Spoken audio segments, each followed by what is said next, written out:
You are the one. I was thinking about that statement this morning and I thought, why wouldn't we consider ourselves to be the one? I mean, the one in whatever that is. I know a lot of times when we make that statement, we're maybe referring to Jesus or the second coming of Christ or whatever that is, but regardless, why wouldn't we be the one? And even if you're going back and talking about Jesus, he said, you can do everything that I can do, but we say, no, that's not us. And we do it in everything. We do it in whatever is set in front of us. We are each born with the same abilities, same capabilities, same potential, every single person. But we don't always live up to that. And we have to question, why is that? And there's only one reason. And I had to work with this for so long to come to understand that there's only one reason. And it's our brain. It's our thinking. That's all that it is.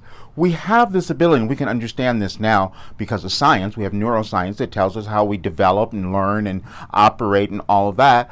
But it's a choice also, because it becomes challenging to accept who you are, what you've been given, God-given, or however you see that, but we all have it. And if we were to really take the steps to develop that, because it's a process, we have to use our thinking to unlock our limited thoughts, because we come into the world with them. We don't know anything when we're born. We only discover as we live our lives. So we have to decide at some point when we discover, oh, this is what I'm supposed to do. And own that and love it and go on with it. And every single person has that ability. And I'm talking about this because it took me so long to understand and accept what I had. And when I think about it now, it's like, why would I doubt it? Because it would make sense. It's the life I lived. I lived a life where I went through all kinds of madness and problems and failures and illnesses and addictions and all that. And then I figured out how to heal them all. I figured out how to overcome them. And then I put them into a program and I'm looking at it and I go, this couldn't have possibly been. How could that? I couldn't be the one who was doing that.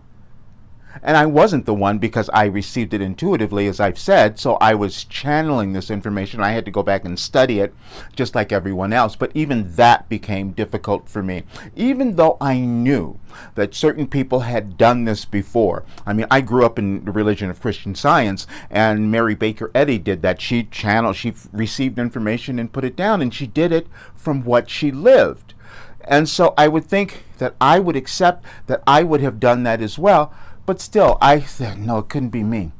I had to keep going back and proving it over and over again with the people that I would give the work to. And then me going back and doing the work myself. Then I had to, oh, wow, it is me.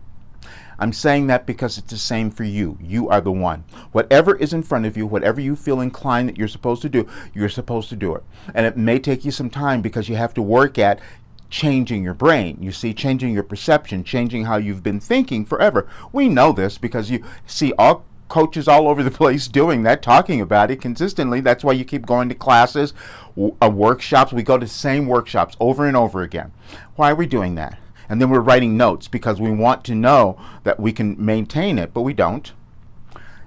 And we have to let that go because it's a process.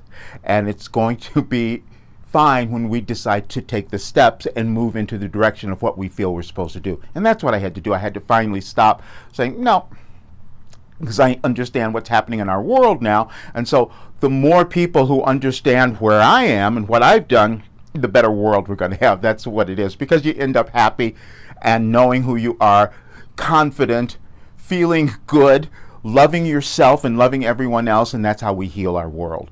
And so you just have to know that you are the one, and at some point you'll be willing to discover that and own it like I did.